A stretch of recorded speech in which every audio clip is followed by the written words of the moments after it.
Welcome to the Waterfowl East podcast. Today, we have the stars of Northeast Untamed, the TV show. Oof. Wesley Tebow. Matthew Wilson. And Ben Cummings. And today, we are going to dive in on a few more details of what this show is all about and where we're going. Very excited. I'm filled with exhilaration. Lots of people have been asking about So it. much so I couldn't get the name right. Well, and I feel like we've teased it enough that people are like, what the heck is it? And then we just haven't shared anything. Yeah. Like, we've been doing stuff behind the scenes and filming, but we've just like, hey, we're doing this thing, and then Yeah. just shut up Ghosted about everybody. it. Yeah. Yeah. Just ghosted. Which is good because, I mean, you know, too much of that and people get pissed. They're like, okay, when is this coming out? Like, Yeah. you know. And you don't want to give up too much or they got no reason to watch the show. Yeah. Well, there's, and a good example of that is there's a country singer that's got a song coming out and he's been like doing all these reels of him doing these cringy videos, singing the song, like lip syncing the song. And all the comments are like, and I mean, it might be a strategy, but the comments are like, okay, enough. Like, we're sick of the song. Don't even bother bringing it out. Like, everybody's tired of the song. Yeah, exactly. So I guess we'll start with what the basis of the show is. And the basis is, I guess we should talk about how this even came to be. Would be a good place to start. Sure, continue. You're on a roll. Yeah. So basically, Matt and I have been filming hunts, waterfowl hunts, for since 2011, I think we put out our first one. Yeah, that's when the channel started. Yeah, that's when the channel started. And we've always been filming just GoPro stuff, cell phone stuff, which is great. It's good content. You get the gist of the hunt. And lately, in the last couple of years, we've just been trying to think of ways we could pick it up a notch and make it a little bit better and Up the game a up little. the game, yeah, and just put out a few more. Or the plan was to put out a few more good quality videos, and that's where Mr. Ben Cummings comes into place. And obviously, he's a production company, and he's very good at filming and editing and putting out content. And he's also now taken into the lifestyle a bit himself, as of kind of this summer in the hunting aspect of things. And so basically that was the plan, was he was going to come and start out this last fall and film a couple hunts and just see how it went. And it went really well, really, really well. And here we are. So we've known each other, goodness. Yeah, we have. For probably as long as you've been doing the show anyway. Yeah. Definitely. And this really stemmed from, like, my life in the last couple of years has changed so much. And I've wanted to, for those who don't know, I'm a TV producer and host of the TV show Homegrown on Bell TV. And we've been journeying towards, my wife and I, a more self-sufficient lifestyle. We've been homesteading, which is basically a hobby farm, makes zero money, and we are trying to raise our own animals, grow our own food as much as possible, and we're trying to get to a life where we can be self-sufficient for as cheaply as possible. So when we had a successful garden last year, and then over the fall, as I was producing and finalizing season 1 of Homegrown, I approached the guys and I was like, hey, it's fall. I don't have anything else. Harvest is kind of over. How about we go try to harvest some animals? I had just gotten my PAL from being able to buy a gun. I went, as soon as I got it, to the gun dealer, bought myself a little shotgun as cheap as I could find because I wanted one, and a box of shells, and I was like, let's do this. And I had no idea what I was doing. Surely you'd only need one box of shells. And well, I just didn't know, right? Like, I had no training. This is not something that I even grew up doing. And I remember years ago, like, my parents talking about how my grandfather had, like, guns in the roof or in the walls and stuff. But other than that, it was never something. I think I had touched a gun once at a buddy's bachelor party. But other than that, nothing. And we did skeet shooting. So I've never been hunting outside of this fall. I joined the guys on a waterfowl hunt, of all things. And it was a blast. Like, it was so cool. And we even produced a little short film that just went to film festivals now. And it is about that experience.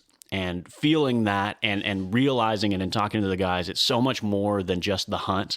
I think so many people are either scared of or glorify the killing aspect of it, but there's so much more to actually spending time with your buddies, going out and experiencing the hunt and experiencing the challenge of what it is. So this has come about. We filmed a couple of things and we were like, hey, we've got something here. Why don't we do some more? And Well, we've got something here, but we don't know what at first. yeah, And that was the thing, right?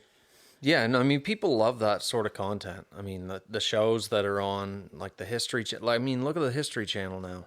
Look at Yeah. Discovery Channel. Yeah. Like Deadliest Catch, Alone, all these outdoor type shows. You know what I mean? Like, it's not as, I mean, look, shows like Survivor, things like that are always going to be somewhat popular. But, I mean, it's real that people are interested in that outdoor It's lifestyle. like lifestyle shows. Certainly, I would say too. It was before COVID, but certainly through COVID, because I mean, you check out the national parks in the States and stuff. They sold more passes for Yeah. people to come in, more fishing, more hunting licenses were sold. Like people were like, well, we bored of sitting around the house. Like, well, let's go outside and do something. So Yeah. all of this stuff, I think, is definitely on people's minds. So for somebody like Ben to kind of come into this, be completely green, and then, say, okay, I'm interested in this. I've already kind of lived this lifestyle because I want to eat healthy and I want to do the right thing that way and I want to be more able. So here we go. It's a Well, good, and I good think- story to tell. I think too, the people that are watching these shows are not just people like you and I, Matt, who are lifelong hunters and outdoorsmen. I think it's a lot of people who are just infatuated with the life that these people are living that would be more like Ben was 2 or 3 years ago. Just absolute city folks looking at a screen at these people and saying, holy shit, look what they do. Yeah. Honey, come look at this. This is insane. Yeah. These guys are shooting alligators or whatever they're hunting. Like, this guy kills his own food and makes gardens. So, and I think, and that's the thing. And I mean, that's what Ben is. And so essentially what we're going to do is we're going to take a person, Ben, who is just like the people watching these shows, and we're going to help him fast track into becoming an outdoorsman. Matt and I are obviously waterfowl hunters at heart. And I mean, we do hunt other things, but we've got an incredible network of friends that are extremely good at basically all sorts, every aspect of the outdoors. I mean, from ice fishing, regular fishing, deer hunting, trapping, moose hunting, like Bear hunting. bear hunting. I mean, we've got, if Matt and I don't know it, I mean, we know someone that is basically an expert in this, and we're going to fast track Ben into becoming an outdoorsman and just show him that it's not just about killing. It's not just about going out and shooting animals. It's an entire life. It is your life. It becomes your life. And we're going to capture that on video for people to just see what it looks like. Yeah, I think most guys would agree. Like, if we're talking about any type of hunting, like if somebody said to me, hey, you don't have to go out this morning and shoot those 5 geese. I'll just give you 5. Like, that's a small portion of it. That means for us that it's over. Yeah. We want to be out there actively pursuing game. At the end of the day, if we're lucky enough to take some, like, then we have that meal for the table. Yep. But it's not just about rolling up beside them on the side of the road and shooting them out of the ditch. It's, No. there's so much more to it than that most people have never been exposed to. Everybody's got kind of a perceived notion. I mean, look, Disney, everything right from when you were a kid tells you what you should know about hunting, right? I mean, from when you're small, it's, guns, hunting, it's not something that's highly promoted. Yeah. But there's so much more to it. And I mean, you're just kind of getting rolling. You have a lot of interest in it. And soon enough, I mean, you'll understand why this is a way of life. For some people, it's just a hobby, something they do a couple times a year.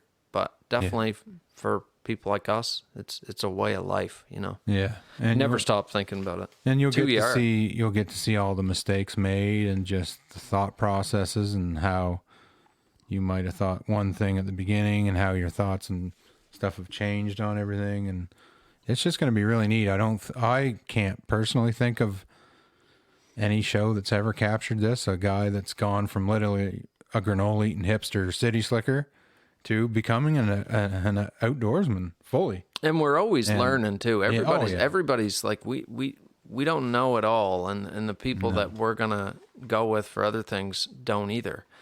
I mean, I think that an important part of this is that we're all out here to always be more efficient and do better and enjoy ourselves more and learn. And you're never nature's gonna be a lifelong teacher. It's always throwing curveballs all Always. the time. Yeah, there's you always never something. ever stop learning. Yeah, that's one of the great things about it. So along with you, we're definitely, our eyes are, if you're going to be a good outdoorsman, are always open. What's nice about it too is that it's reality TV without actually being reality TV. I think reality TV in the last few years or 5 or 10 years has gotten such a bad rep to being lame and fake. Yeah. And this is something, Definitely. entirely. The camera's shaking and what's happening here, and like you shouldn't have to be like that, right? Although there's going to be some drama, I'm sure, with our shows. There already has been. Yeah. Well, it's something that I didn't want to fake it. And there will be things that you don't see because inevitably something's going to get cut. Either it's boring or it's something that happened that we can't show that because of our partners or whatnot. But it is something that I want to be able to show my process, show why I want to do this. And it's something that where people can do this, to show that it's not just something that these guys, because of where we live or because of what I do or my connections, that I can do it. But in reality, anybody can do this. If you want to, you can go out and you can learn how to hunt from somebody, whether you're paying an outfitter or you've got a buddy to do it. And that's the thing. I think a lot of people like that are going to learn that us lifelong outdoorsmen and hunters are really approachable people.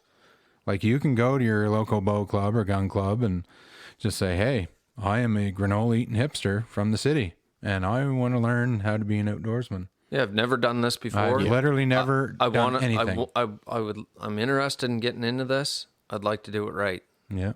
And I mean, you'll get people to help you out.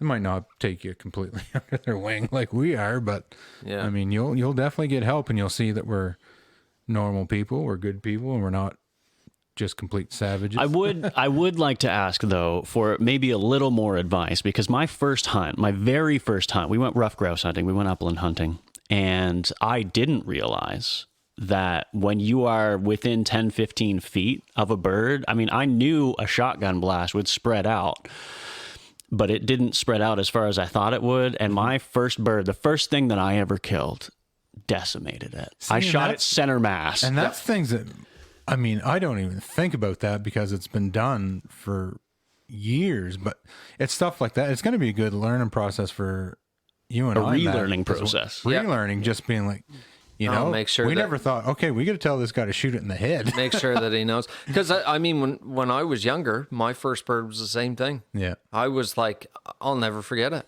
I was following it through the woods, and it jumped up on a limb, and I was so nervous, like I could barely hold on to the gun.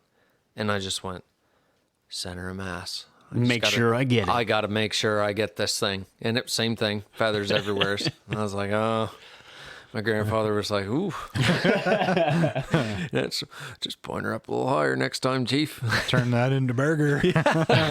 Might be a little bit to take off of that. Yeah. So, I mean, there's a reason why we're nervous, why that adrenaline's running, right? Oh, yeah.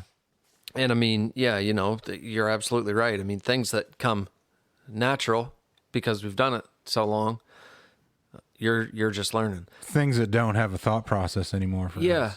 And I mean, the greatest thing about this is too, like, nobody came out of the womb knowing how to do this. No. Somebody at some point took, I would say, 98% of people under their wing, Yeah. I mean, trial and error is a great learning tool, Yeah. but most times somebody somewhere took the time to take you out and myself out, Even simple things like the first waterfowl hunt we went on, when you first shot, I never even thought to tell you how to shoulder a shotgun and shoot. Oh, I was so excited. I think I was yeah, shooting from the hip you pretty were like much. this here. I watched it. I'm like, he just shot right from the hip. Yeah. That was like Elmer Fudd style. I was like, but you know what? I mean, as a teacher, I never even, it's something that I never even clued in. You know, I should have told him, get the gun up to your shoulder, get your cheek down on it, and sight down the barrel. Yeah. But I mean, you did after that. But the first shot, yeah, it was like basically right from your armpit, hip shot, like 15 feet in front of the ground. Boom, boom. I was like, friggin' right. But it's going to be fun. We got to put a lot of thought into what we're doing here to make sure we do teach him every single aspect, because he's literally got zero experience, like none. Well, and when I guide here, like all my guys are hunters. Yeah. Yeah. When I guided out west, a common question that I would ask is, number one, has everybody here hunted before? And number Did two, anyone ever admit to not being a hunter? all the time. Really? Yep. okay, Every there's no group. pride. I wasn't sure Yep. if there'd be a prideful.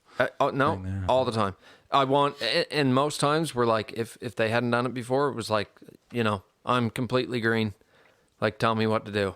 Okay. Yeah. Good. Well, first of all, here's how you shoulder your shot. Yeah.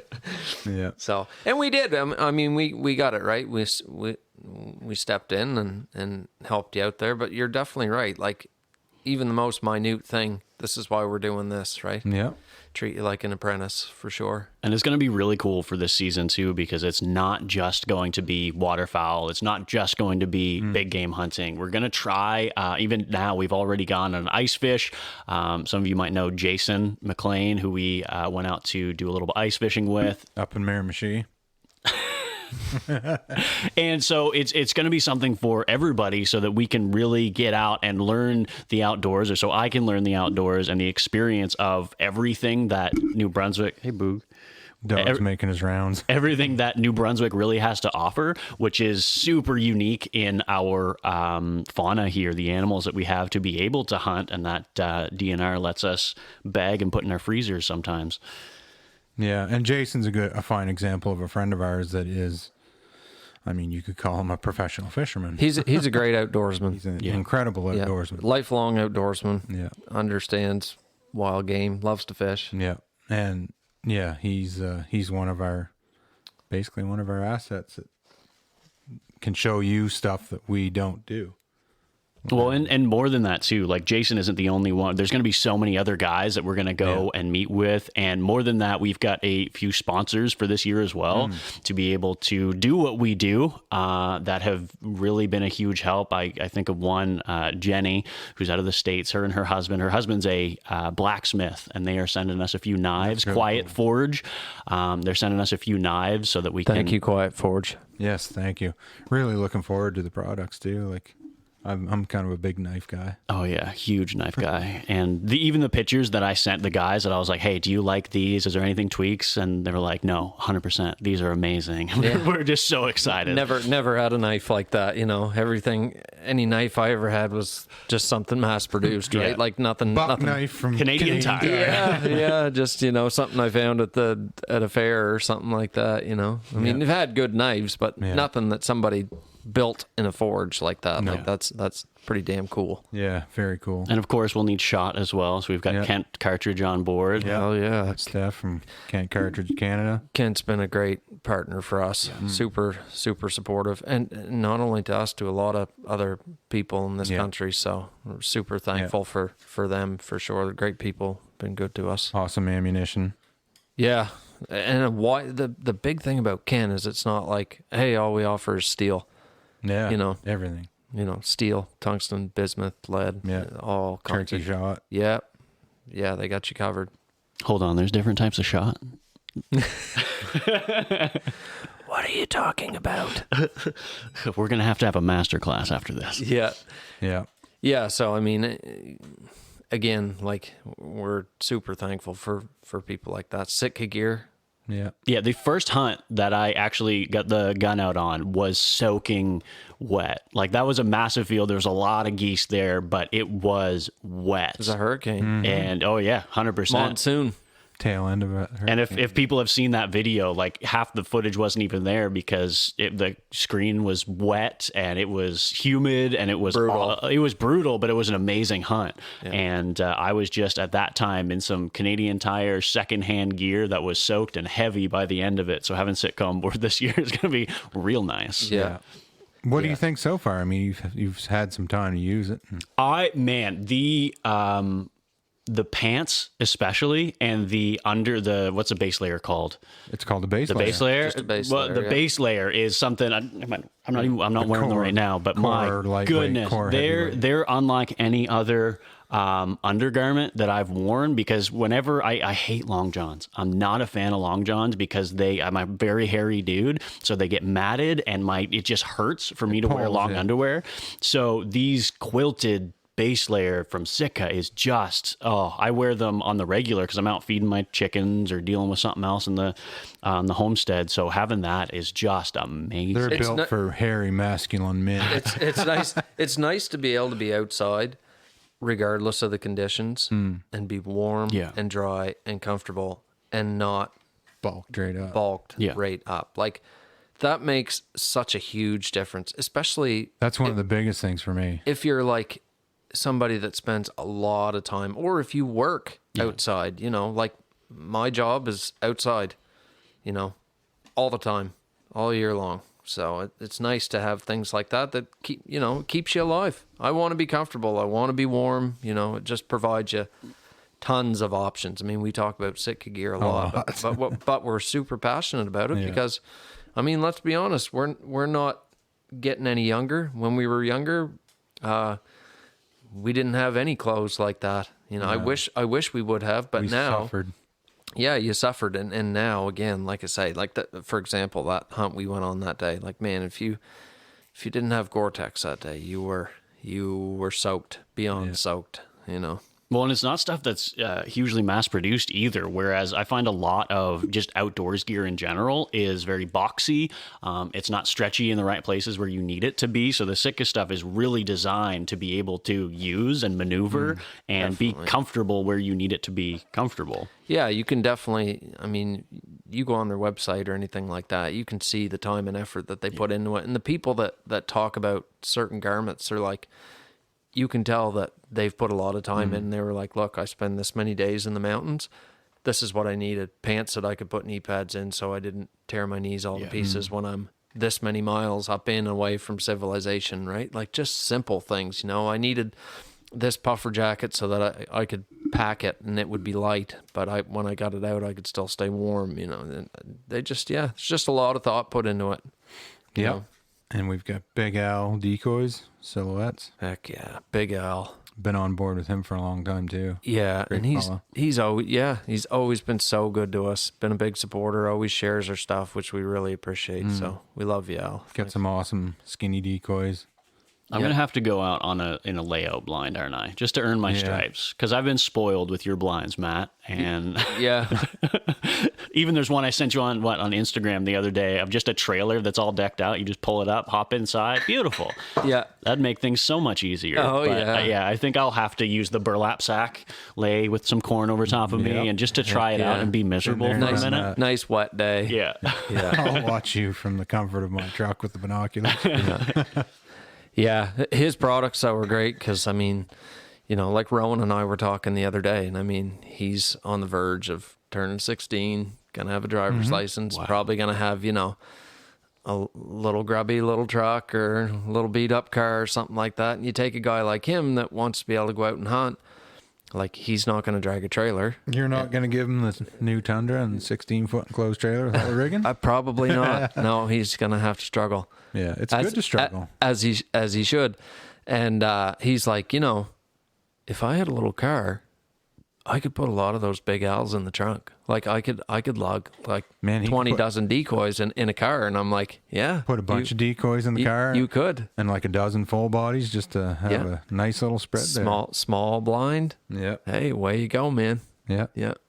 Doing it on your own is super cool. Like, it's just the first time for him to go out and do that in his car with some silhouette decoys and maybe a few full bodies and a layout. Like, that's going to be a great moment for him. And the silhouette industry is really kind of blown up, and I actually do think that it's probably helped get a lot of young people into it because they can actually get a decent spread and jump into a line fence somewheres or a hedgerow and away you go. So Big spread and quite affordable. he's got a lot of stuff and we always have really appreciated Al. He's been a good supporter of us. So, and if anyone else out there is looking to sponsor us, we're open. yeah, we're still taking offers. Still taking offers. I mean, the show won't be out until next year, so we'll be filming all this year, but maybe shoot us an email at northeastuntamed@gmail.com if you're interested. Because it's about to take off. Because it's going to take I off. want to get in early. Yeah, get in early. Yeah, we're really excited about everything, or I'm excited. I don't know what you guys have in store for me for everything, but I think definitely excited, man. it's going to be so cool. Even just the first filming outing that we went on, the ice fishing stuff was so much fun to be able to have that experience. I mean, pull that.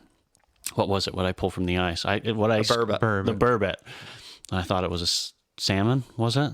Or was that the other one? Anyway, We caught lots of fish, different fish. Yeah. Yeah. regardless, it was a lot of fun. Just have to tune in and watch to see. Oh, but it's going to be a good season. Hopefully, we'll get some tags for some other big game animals and stuff. And I'd like to see, I hope we get a turkey tag. Yeah. 'Cause Have you that's coming applied for right your up. turkey license? What's that? Have you applied for your turkey license? Not yet. It's not open yet. Yeah, it is. I thought it wasn't open Yeah. until April Open 1st. the 15th for applying. Oh, okay. I thought it didn't open April. I thought it was the month of April, and then we I started. think in May. maybe even it's open the 13th. You could apply for a turkey. I did not know that. We'll fill you in after where to apply. Because I think our zones have 100 or more tags. Yeah, we've got tags in both zones. Yeah. Yeah, these two zones right here, 10 and 15, are the Because there's turkeys everywhere. You see them everywhere you drive. It's ridiculous. yeah. And it looks like it'd be so easy to do. Yeah, it humbles a lot of people. The first year or two, I've said this before it started. I'm like, first year or two, people are just gonna walk out into a field and probably get lucky and shoot one. Yeah. But it's not gonna be long. You're Yeah. gonna figure it out that they all don't come running like they do on TV. Like, so They're such majestic animals. I find they're in my backyard a bit because I live pretty deep in the woods. And whenever I see them there's something you think you could run up to and just grab because they're so big and they look stupid. But then they take off and they're flying above the tree line. And I'm like, what? Take Yeah. off and fly like a crow. Yeah. Gone. Like, and would rather run. yeah. And you can see why, because they're so damn fast. Oh, like my they can really goodness. motor. Good thing they don't have teeth. Yeah. Yeah. So that's open ups. Yeah. Get your applications in. Yeah, definitely. I'd love to see one of us get a tag. Probably won't be me because I got mine last year and had a hell of a time. Like I've hunted turkeys in Connecticut and in Ontario, and probably the most fun I ever had was here because I got to spend a week Just trying to figure it out. doing it, and it was so much fun. You know, it's a big time challenge. I'm definitely hooked. It's like a mix between big game hunting and waterfowl hunting. Yeah, you get to be active with the animal. Yeah, you get You're to call it. hiding and calling it in and Yeah. stuff. Because that's what I hate about big game. A lot of the time, I mean, sometimes the calling works and doesn't work, but it's basically a lot of sitting. Yeah, Just being in the right spot at the right time. sitting and waiting.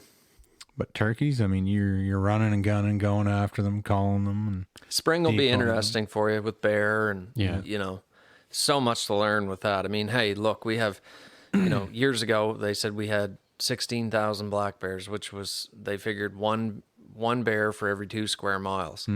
And I don't know what the populations are now, but I can't imagine that it's less than that by any means. I know 'cause- that I 'cause see there are more lots. bears than deer. Yeah. Now. Oh, definitely. And far. like we can bait here. And I mean, you could put a bait in the woods damn near anywheres and get bears coming. But if you want to shoot a trophy bear Big mature one. or a big mature, which is a big mature boar, you got to be in the right spot. Hey, sure, like during the rut, could you just kind of stumble across one in the right spot? Probably.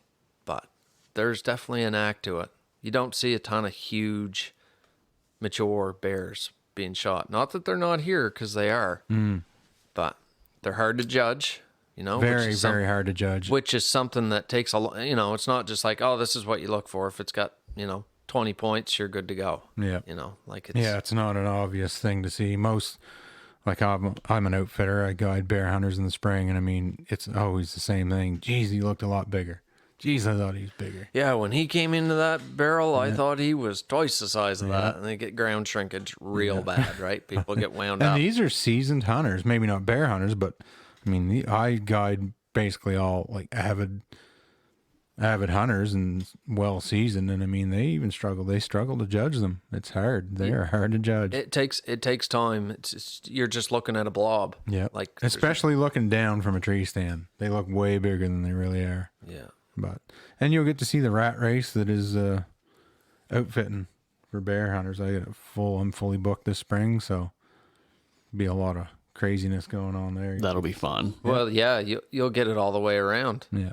You'll get it in the spring, and then you'll take a couple months, and then you'll see it again in the fall Yep. with waterfowl. Oh, yeah, waterfowl is going to be wild. I'm hoping that we're going to have a new baby in the spring here, so I'm hoping that I can get out as much as I can, especially in the fall.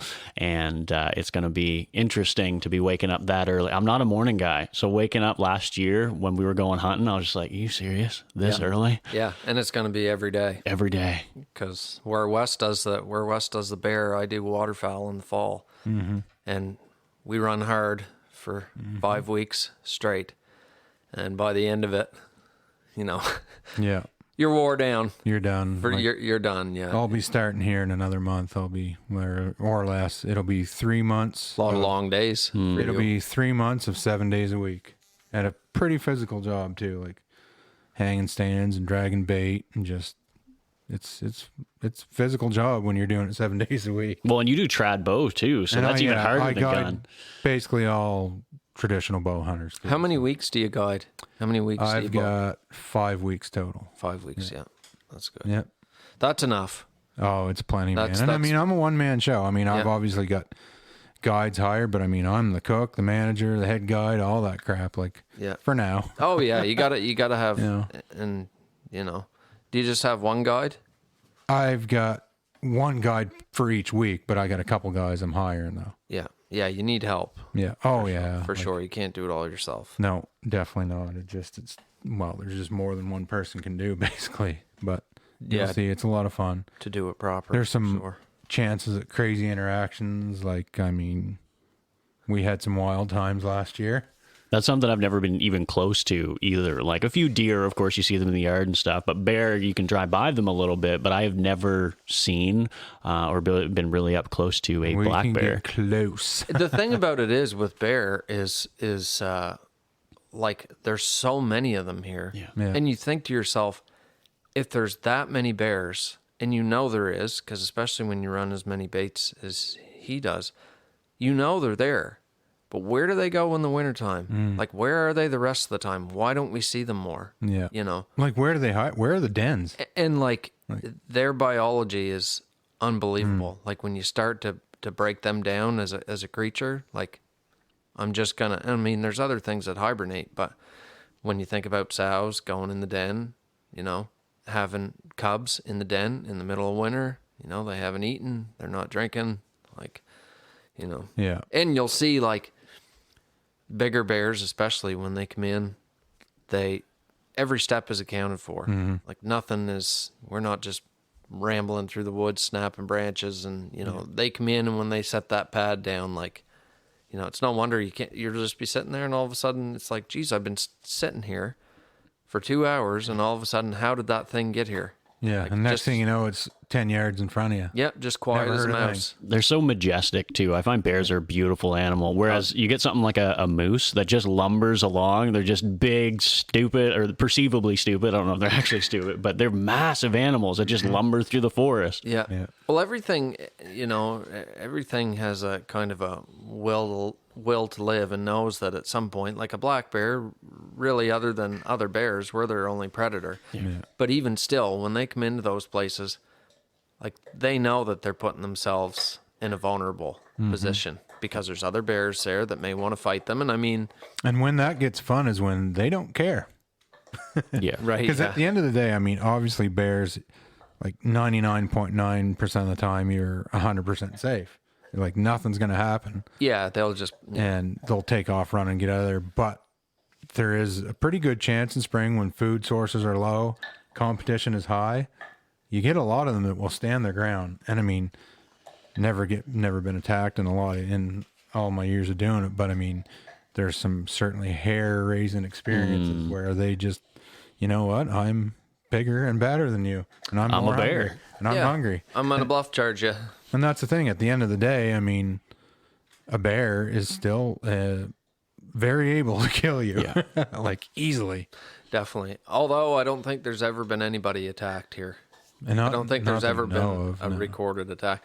But that doesn't mean that you don't treat them with the respect that you should. But like anybody that baits a lot of bear, runs a lot of stands, like eventually you're going to come in contact with a mother with cubs. And like everybody has a perceived notion, like if you get in between a mother and her cubs, she'll attack you right away. And I mean, I had several run-ins with sows and cubs last year. I mean, it all worked out. But and I mean, it's not something that you want to look to do. I mean, you could see that she would be upset about that. But, you know, generally, they don't go out looking for a fight. Like, are they capable? Yeah, but they just want to come there, have a snack, and then go and not be bothered. They just want to be left in peace. Yeah, they're not roaming around the woods looking for a human to kill or another bear to fight. Like, you know. In breeding season, they can look to fight. Yeah, they might. Yeah, there's competition then for sure, but. Yeah, that's a wild experience to see a couple boars going at it. Well, and then even speaking about how majestic they are and how calm that they can be, I think a lot of people, when they have a misconception about hunters, is that we're just bloodthirsty trying to go out and kill something, where the reality is we want the meat. Yeah. We'll actually be feeding our families off of these animals. And we would, I mean, how many stands do you run? 30? Yeah. Okay, so if you're running 30 stands, and we'll say there's 5 to 10 bears on every one or more on some, like, you're not shooting a bear off of every one of those. No. You know? Well, especially with traditional archery, I mean, your kill percentage is extremely low because you're trying to get extremely close. Yeah. They're not dumb. You're trying to get extremely close, and you're shooting with a friggin' trad bow. There's no sight, so your misses or shot opportunities are a lot less. So, yeah, the kill percentage is really low. Compared to a gun, you can sit 100 yards away, and, I mean, I personally just wouldn't bother hunting with a gun. It's just too easy. But the thing about it is, though, when you get an opportunity to get in the woods in that situation, and the mosquitoes are terrible. I mean, we have thermocells now, but it didn't used to be that way. Like, you didn't have a thermocell. You had to, you know, there was several different things that we would try to do to keep the bugs away. But just to be in the woods that time of year, when it's not normally a time of year that you'd be in there, like it's just spring, like you might be out fishing or something, but you're not spending a ton of time in the woods. It's awesome. The birds are singing there. You see all kinds of critters and stuff that everything's on the move. Yeah, everything's on the move. It's not stuff that you would normally see. Yeah. And again, like the first time you see a bear come in, like you're going to watch a lot more bears than you're going to shoot in your life. And I mean, just to see them come in and be like, holy shit. Like, as much as I'm surrounded by these, I never see them. And to sit there and just watch them do their thing and other bears come and interact, it's and to see so them awesome. up that close. Like, my stands are no more than 15 yards. Yeah. So you're 5 to 15 yards from a bear. And I mean, a lot of times they'll come and check you out. They'll be at the base of your tree. Just sniffing. Yeah. They know you're there. Yeah. Oh, they definitely do. They circle me all the time when you'll go into bait. Yeah. There'll be one on the bait, and you'll just see it kind of circling around, waiting for you to feed them and leave, basically. Like, well, that goes back to not just hunter safety, but just wood safety in general. That something should be taught in schools, is that we should know how to do that. That, especially given where we live, we should know how to take care of ourselves. I mean, if you're hunting or if you're hiking, I mean, those animals are going to be out there. You could get charged by a moose, you get charged by a bear. Yeah, you get that, and that's definitely like your first aid, all of that stuff. Yeah. You should, and we should. Just one of be the more most educated exciting about things that. to do is to sneak into a bear bait. Yeah, sneak in quietly, because they do with have no a fighter gun. Yeah, no, you no don't gun. bait with a gun. Yeah, we don't carry guns when we bait. Just too much to lug. You be a man, Ben. Yeah, but you Comes at sneak ya. in on a bear, and then you see it at 10 yards, and you're just walking in. I mean, you're within the fight or flight range there, and it's For both of you. Oh man! and when they're on the ground, like, number one, there's no way you'd ever run away. Yeah. 0 No, to 60, right. they got 4 studded tires. Like Yeah. you're not getting away from them. No. And You're not going to fight it either. and they Fisticuffs. right, and they don't have the best vision. So like when you come in, especially if you have the wind right and you sneak in and there's one there, and it's like, okay, I see a bear. He doesn't see me. He can't smell me. And then sometimes it's like if you move ahead, or they can almost sense you're there, and they kind of lock They their stand eyes there on and you, look at you. and then they're like, "Uh-oh, that wasn't here." Yeah. And then they just kind of see what's behind them. Down through the woods, like, man, stands And you every don't know hair if up. they're going to run towards you or away from you. Yeah, yeah. Because they do. They'll stand there and they'll just look. They'll turn, just like you said. They'll look at you and just stand there and process what's going on, and then just. It's exciting. I love That bear. even spikes my adrenaline just thinking I about it. love bear hunting, yeah. man. It's I just fun. love being around them, because in the fall, like most of the time, we're waterfowl hunting, Yeah. Like you spend a lot more time in the woods in the fall than I do because you're doing the upland thing. Yeah. But, spring's a wicked time Yeah. to be in the woods. And then, of course, throughout the summer, all kinds of fishing, dog training, Yeah. And I mean, for fishing, we've got experts in everything: trout, salmon, muskies, Striped bass, bass, yeah. stripers, like you name it, man. We got guys that are some of the best in the province at that. My wife outfished me last year, so I have a reputation to. Well, that'll be a goal. We'll see if you can make you a better fisherman than your wife. whatever brings the meat home. Yeah, whatever you got to do. Yeah, but it's good. It's going to be exciting. There's so much for you to experience and learn at a ground level. And again, There's also the potential of a moose license. We're all going to apply for a moose tag. And I think we've got friends that are keen on having us go too. So if we can collectively find a moose tag, I think it'd be really cool. that would be awesome. Moose hunting's super fun. Yeah, yeah, it's a big adrenaline rush too. Super fun. Yeah, especially if you get like a good experience where you've got one that's actively calling to you. You know Oh, what I mean? yeah. Like, don't get me wrong. If you're out and you're hunting and you come across one and hey, you get to shoot it. It's a meat hunt for sure. That's First. that's great. But man, once you get one to answer you and they're coming Yeah. through the woods and man, yeah, Raking. it's pretty cool. So Yeah. I mean, like at this point, we've done a lot of this stuff. We have the gear, like we have a lot of the know-how. We're always still learning. Don't get And me wrong. if we don't have the know-how, we have people. We have that do. people that do. But that being said, having all your ducks in a row, like even still, as we may or may not have already seen, things don't always go as planned, right? And then you have to adapt, right? Yeah. In a hurry, things got to happen. So And then we start to transition into seeing what you like to do and what you want to pursue for like season 2, and how you progress as becoming an outdoorsman. yeah, What you've learned and. Well, there's no way to learn it all in 1 year. And No, I Matt and I don't know everything. Well, and I think that's why you've also kind of specialized too, is that you each found the thing that you enjoy the most, and that way you can do that more because then you have ample opportunity for it. That's why you go so hard in waterfowl season. That's why you go so hard at bear, Wes, and that's what I'm excited to experience. Is like, okay, what do I like? Do I like deer? Yeah. Do I like turkey? Do I like waterfowl? And then trying them all out.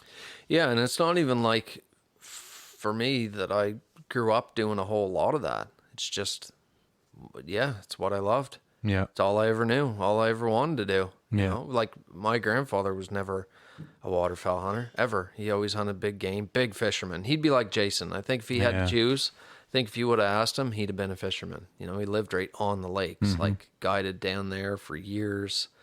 You'll have something that stands out to you. And it might be a seasonal thing, but you'll definitely have probably one thing that's, hey, if Yeah. I had to drop the hat and say, this is all I'm going to do, this is going to be my ride or die. But that's a good thing about New Brunswick. I mean, I like waterfowl's my first favorite, obviously, but I also like to go upland hunt with my dog in the afternoon. Moose hunting is wicked. I love to moose hunt. I've hunted moose every year since 2015. Bear hunting in the spring, turkey hunting in the spring, like. And it's there are all lots of got options. a different atmosphere too. It's one thing's for sure in our everyday life is now we don't gather as people all that often, but we don't gather as men either all that often, as much as we should. And we definitely notice that in our own group. Oh, for sure. You know what I mean? So going out and doing this stuff, it's good. Yeah. It's good for you. And I mean, besides the hunting and the fishing, I mean, there's a crap ton of just bushcraft outdoors. Yeah. Just things for being an outdoorsman. How to run a compass, take a bearing, and all that crap. Like just so much How to stuff. not get lost in the woods. How to not get lost, what to take with you, How to build, survive when you do get lost. yeah, how to build fires and just And get I mean- yourself out of trouble. I mean, I've been in a lot of trouble in the woods. Yeah, and that brings up a really good point. It's like we never generally around here leave the house expecting the worst. But like if you were heading up into the mountains, maybe you would. But there's so many things that can go wrong when you're out doing this that a lot of times people just aren't prepared for. Yeah. Taking their Tesla out to the woods. And Yeah, exactly. Yeah. Yeah. Yeah.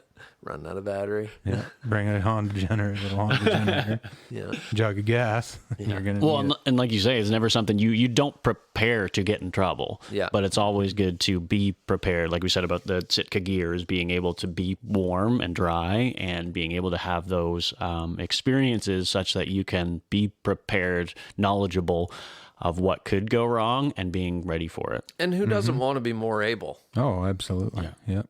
I mean, I definitely think that men used to be more able Oh, than we geez. are now. Our lifestyle as a society in general is easy.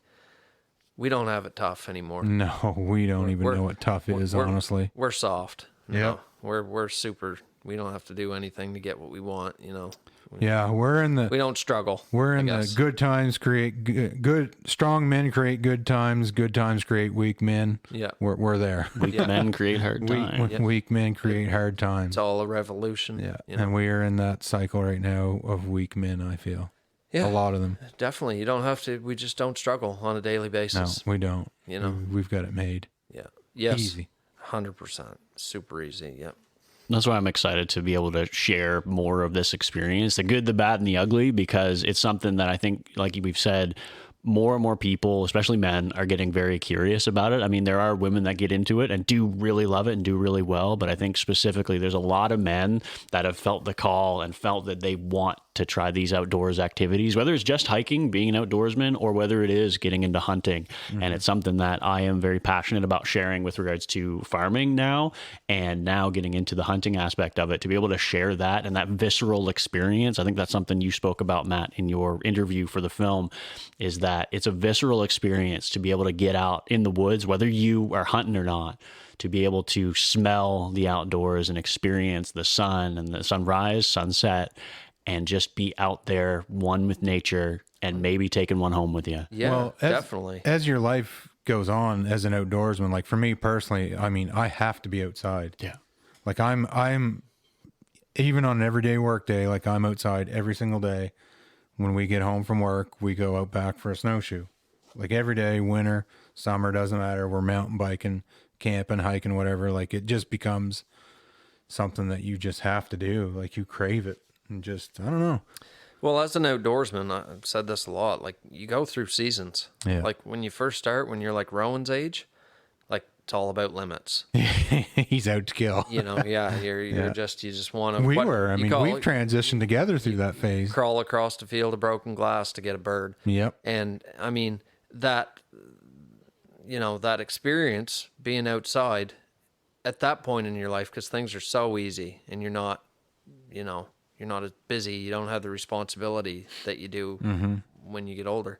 Like you go through that part, and then as you get older, you realize that, you're kind of morphed into a different season, like literally and figuratively. Like you want to do it, but it's not as much about, hey, I hope we go out here, and if we're allowed to shoot 30, we shoot 30. Yeah. Like it's time with your buddies. It's experiencing being outside. It's just the love Yeah. for watching the sunrise. I mean, Because I think as hunters, we have grown to become better at what we're doing. Like Rowan he's been around it for a long time, so he's got a good head start, but he still needs to learn how to do it on his own, right? 100%. And that's the thing, when you're starting out, I mean, that's kind of what your goal is. Okay, like I'm a shitty hunter and Yeah. want to become good and Yeah. shoot limits. And then, I mean, It's one thing, you're absolutely right, because I mean, if you're involved in that, like I was thinking of this the other day. I'm like, the kid has literally been involved in it since he was in a car seat. Oh, a little fart, yeah. Like, months old. Never missed a season. Yeah. And that's the thing. And I Or mean, weeks old even. We had him out there in the early season. And I mean, when you go with somebody and everything's kind of looked after, you know what happens. But when you go out to do it on your own, it's a completely different thing. And I mean, that's why I think I love all of this so much, is because it's not just, you'd be done with it if it was all about just shooting them. Oh yeah, because we've done that. Yeah. I mean, obviously we still learn. We don't shoot limits every single time, but our abilities throughout the years to do so have gotten better, and it's a lot easier to do that now. Because there's more to it, and there has to be more to it. Like, sure, you could go out and do things the same way every day, every time, and you're going to have success, but not the same success every time. And that's what makes it great. At the end of the day, the playing field is level. I mean, they don't have to fly off the roost and fly out to you. That bear doesn't have to wake up and go to your stand. Maybe he's in the rut and he walks by a field and somebody gets him out of a field. Like, I mean, there's so many variables, know. Yeah. Absolutely. And that's the thing that you learn in becoming a seasoned hunter. You just learn how to do it and figure out the variables, and then it just becomes about the experience in its entirety, and the good times with good people, like-minded people, and that's what I'm all about. I just like having fun. Well, and it's funny you mentioned the maturity aspect of it, and I think it's something that I'm even still wading through, that experience, despite being, I mean, I'll be 30 this year, and despite being as old as I am now, I still have that desire to go out and do it, and I'm still get excited. I mean, when I see a friggin' squirrel in my chicken feed, I'm like, honey, get the pellet gun. Like, I still want, like, I have that desire, because it was something that I never did as a kid. I wasn't picking off squirrels. Well, you have or coons. to learn how to hunt it, right? Yeah. Like, I mean, it's not just going to sit there and let you do it, right? So there is, and that's the thing. I mean, I hunted squirrels when I was a kid, and I mean, man, I built valuable hunting skills just hunting squirrels, learning where they were, what they did, how close you could get before it would take off, and just like, and I mean, that's where it started. And I mean, we're predators. Mm-hmm. We are. I mean, if you don't hunt, that's fine. But if you eat meat, like, there's a reason for that. Mm-hmm. And like I said in my interview, like, we are so far removed from our food. We're far removed from reality. We are so far removed from our food. We could talk about that forever. So when you have a garden, and where at one point it was like, okay, this is our pig that we raised, and these vegetables are out of the garden. Now that's like a virtuous thing. Like, if you've got a steak from the beef that you raised, and you've got potatoes from your garden, and your greens, and you lay that on your plate, it's like, man, all this stuff's, I did all of this. That's like damn near unheard of for a lot of people nowadays. And I mean, at one point, not even that long ago, that was just the way that it was. Oh yeah, that was you didn't just run normal. to the grocery store to get stuff for supper. Like, you did it. Yeah, no one thought anything of it. Well, and culturally around the world, a lot of people still do that. I mean, in Europe, it's very important to them. They go to the market every single day to get fresh fruit and vegetables, whereas we'll do a grocery shop maybe once a week, bi-weekly. Yeah. And it's something that, like you said, Wes, we've got such a disconnect from us and our food, whether it's raised or hunted. We just don't want to experience it. I think in large part, some people do, but in large part, we just don't know where our food comes from. And it's even something, I was on a job this week talking to some old beef farmers. I mean, collectively, I think in the room had hundreds of years of experience beef farming. And they were saying that years ago, they used to be able to sell it to Sobeys or Superstore or the co-op. But now it's coming from somewhere else. The local producers aren't getting that extra money. They're not able to just raise it here in your backyard. Your producer, and then send it off to the store. It is something that you now as a consumer have to go direct to your farm or your farmer and know somebody. And there's a transition happening now where a lot of people are wanting that. They're wanting to know where their food really comes from, because I think they're noticing a quality difference. Health benefits. Definitely. And it's because the need is higher. like less people would have been going to the grocery store for that Yeah. because they did a lot of that themselves. But now the need is higher because less people are raising beef on their own. Mm-hmm. You know what I mean? And the cost of food is outrageous right now. And I mean, our grocery bill budget is like crazy. You know, I mean, the price of things has gone through the roof. Insane. Yeah. You know, To eat healthy is insanely to raise a family nowadays is a lot of money. You know, way more than what it should be. It's only getting worse. So, you know, having essential skills like that, being able to grow your own garden, you know, get your own animals in the fall or raise your own animals. A lot to be said for that. Be self-reliant. Yeah, be self-reliant. There's a lot to be said for that. Yeah. Well, and going back to the community aspect of things, like being able to, you can't raise it all. You can't grow all of your own food. You've got a full-time job. You've got to pay for things. Yeah. But if you have a neighbor that'll raise the beef, or you have another neighbor who's going to grow a garden, so you can all sort of have your specialty on your chickens and your beef. And like years ago, we had the butcher, the baker, and the candlestick maker. We need to really go back to that, whereas capitalism has gone, we don't have that anymore. We've got Walmart. And we've got our superstores. And if we went back to, Dave, he's able to raise and butcher a cow for me. Perfect. I'll go to him. Or somebody else has onions and their eggs or whatever. We're able to go to that. And there's still a few of those producers around. But in large part, our communities are so isolated, and we're so isolated that we don't share that communal aspect of it. And that's what's fun about hunting, is that you get to go out and you get to have that visceral experience with other men and other people that really enjoy that lifestyle and that self-sufficiency, and be able to do better for both you and your family. Definitely. Yeah. Yeah. 100%. Yeah. Well, gentlemen, do we have anything else we need to add? Or have we covered the bases, basically? I mean, check out the Northeast Untamed Facebook and Instagram page. I don't think we've posted anything yet. No. We will be. I think most of it will sort of be sharing on the Waterfowl East page and then my Homegrown Show page as well. And that way we'll be able to get more and more out so that we can share more. But if you are interested in becoming a sponsor, reach out to us. Either send us an email or a message on social media, because it's something we are happy to promote people who love the lifestyle as well. And if you have any suggestions of things that we can do, we have some plans, but we're really excited to go out this year. I'm excited to learn some new things and try some things out that I've never done before. So yeah, if you are keen, if you are interested, hit us up, because we're pretty pumped. and I'm excited just to see this becoming an outdoors man. Like, I've never seen it. I grew up with it, so it's normal. Definitely I've never seen that mentored happen. like lots of youth, but never like A this. full-grown adult. Well, Yeah. and that's the thing. Start to finish. Well, and the Be good. youth that we mentor all typically come from hunting homes, and they're already got a good start. I mean, for someone as green as you are, and as an adult to be able to become an outdoors person, it's going to be interesting to see. It's going to be a learning curve for us, Matt. Just simple things we don't even think about already. Yeah. I can think of things we've already. Yeah, but it's gonna be it's gonna be great. Very different show, and Yeah. you know, with Ben's background, you know, the quality of what we've done already is pretty Very different, very marketable. It's going to be very neat. different. And for people to see. very well thought out. So it's definitely going to be worthwhile watching. We appreciate everybody's support. As an outdoorsman, you're going to want to see it, because it's just going to be neat to see someone.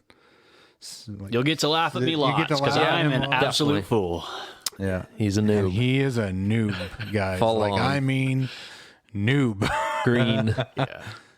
And yeah, it'll be fun. Looking forward to it. So yeah, definitely, like Ben said, follow our pages. Follow our pages, spread the word. Share our page. Yeah. Share our stuff. I mean- need all the support we can get. It's no secret that this needs to do well to succeed, and I mean, that's not going to happen unless we get lots of people watching. And I think we have a Facebook group as well. So if you are on Facebook and you want to join the group, we want to share in other people's success, because it's not just about us. To see any of your hunts or outdoor experiences, you can share them there. So it'll be a communal aspect to it, as opposed to just me or us going out and sharing everything that we're doing. Yeah, absolutely. Well, Awesome. boys, it's been a good talk. Hell yeah.